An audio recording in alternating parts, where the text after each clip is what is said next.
The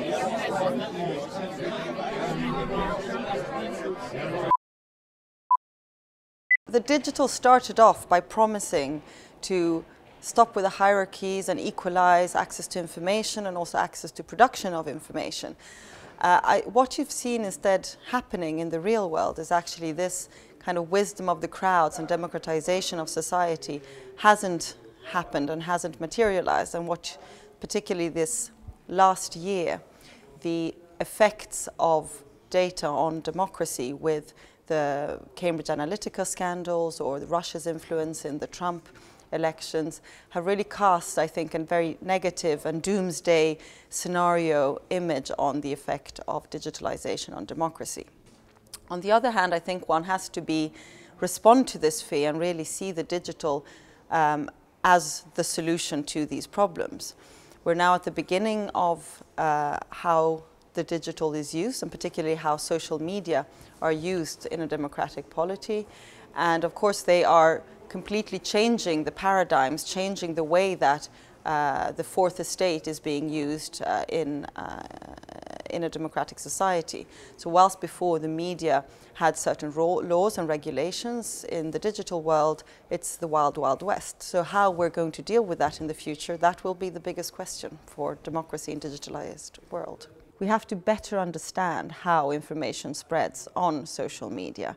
There's a lot of literature, there's a lot of research, but the clear understanding of the effects are not yet there because of how the numbers we have, the data we have, the access to information we have as well.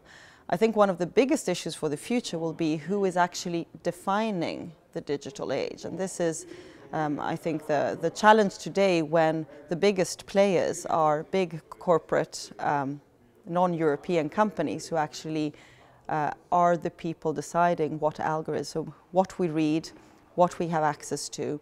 And I think this is the biggest challenge that we need to deal with first. I actually think that data will have a fundamental role in enabling democracy. I think there is a very positive view out there. In today's world where production, anyone can produce information, anyone can have their voice heard. These are very important values.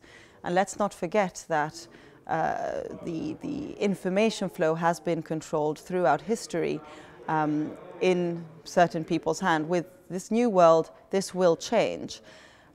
How we do that, what kind of systems we set up, how we ensure the evidence and the control of this, these are very important questions. But I think that with all new challenges, we cannot solve the challenges of the 21st century with old solutions. We need to look at big data, or let's put it, network science will bring the solution to these new problems. Computing has brought new challenges that we were not thinking about before, obviously, the digital age, but it's also these same technologies that will come up with a solution to how to deal with this problem.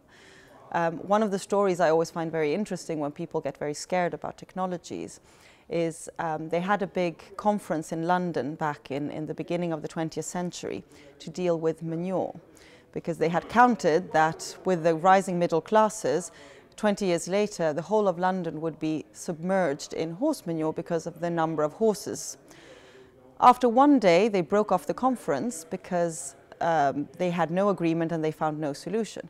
Little did they think that just 10 years later, the automobile would come and there wasn't a problem at all. So I think one has to have hope that fundamentally human beings will find solutions to their problems. And if history shows us right, usually we don't end up in the Black Mirror scenarios that were highlighted in yesterday's debate, but we actually find better solutions. So I'm hopeful that we will use these technologies to find the solution we need to deal with the problem of democracy in a digitalized world.